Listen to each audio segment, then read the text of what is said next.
Jagoan dari Lampung, Bribka Riko bawa anak istri kejar curanmor bersempi saat tak bertugas. Aksi Brigadir Kepala, Bribka Riko Hadisaputra, anggota polisi yang bawa anak dan istri kejar pelaku kejahatan di Lampung viral di media sosial.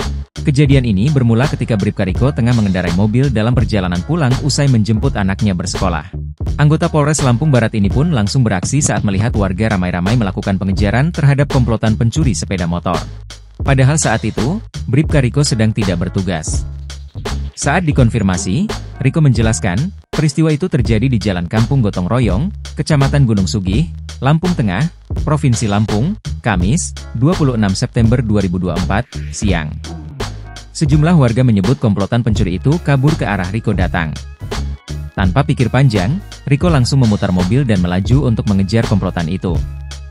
Anak dan istrinya yang ada di dalam mobil tidak sempat diturunkan, sehingga sambil mengejar, Riko tetap membawa anak istrinya. Saat pengejaran, para pelaku sempat melepaskan tembakan ke arah mobil Riko dan korban yang ikut mengejar mereka. Salah satu pelaku tiba-tiba terjatuh dan ditangkap warga. Riko kemudian menghubungi rekannya di Polsek Gunung Sugih untuk melakukan pengadangan satu pelaku lainnya yang kabur. Pelaku berhasil ditangkap setelah anggota Polsek Gunung Sugih mengadang dan meringkusnya di wilayah hukum Polres Pesawaran.